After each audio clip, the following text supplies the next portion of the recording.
আসসালামু আলাইকুম রহমতুল্লাহ। বাবা রে বাবা, এ তো দেখি ছাত্রলীগের পুরোটাই কলিজা।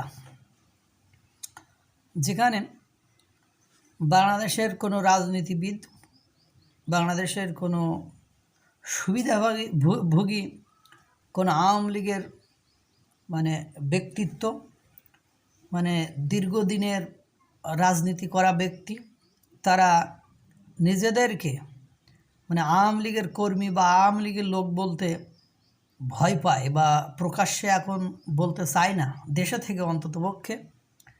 সেখানে এরা রাতের আধারে শেখ হাসিনাকে প্রশংসা করে, তার উপর আস্থা রেখে, তার উপর ভরসা রেখে পোস্টার লাগায়। তাহলে কি বলা যায় বলেন তো? এটা তো আগাগোড়া কলিজা বলা যেতে পারে, যে দেহ না, পুরোটাই যেন কলিজা। তুলারাম কলেজের গেইটে গভীর রাতে শেখ হাসিনাতে আস্থা লেখা পোস্টার লাগায় একদল যুবক। মনে হলো পুরোটাই কলিজা। বাপরে বাপ!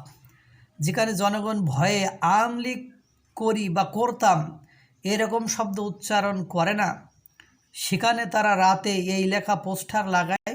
এটা পুরোটাই কলিজা আমার মনে হয়। রাত 12:50 সময় তারা তুলারাম কলেজের গেটের সামনেই পোস্টার লাগায়। আবার দেখলাম ছবিও তুলতেছে। এই ভিডিওটা পাশে থাকা ছাত্র হোস্টেল বা ম্যাসে থাকার ছাত্ররা এই ভিডিওটা করছে তাদের রুম থেকে। এখন ঘটনা হলো যে দীর্ঘদিনের একটা জিনিস নিয়ে কেউ লালন পালন করলে সেই আদর্শ, সেই চিন্তাভাবনা থেকে মানুষ বের হতে পারে না, বা কারোর প্রেমে যদি কেউ পড়ে যায়। একটা গল্প শোনায় আপনাদের। ওই যে এক ছেলে, বড় লোকের ছেলে, সে কালো একটা মেয়ের প্রেমে পড়ছে। সে দরিদ্র, হতদরিদ্র, খাওয়া হয় না। বাপ মনে করো কামলা খাড়ে, একবেলা খাওয়ালে আর একবেলা হয় না, এরকম একটা মেয়ের সাথে সে প্রেমে পড়ছে। তাই তার দাদা জিজ্ঞাসা করছে যে তুই কী দেখি ওর প্রেমে পড়লি? ও হলো গরিব মানুষ, কালো, অর্থবিত্ত নেই। কই দাদা, আমার চোখ যদি তোমার চোখে লাগাইতে পারতাম তাহলে বুঝতা যে তুমি কি।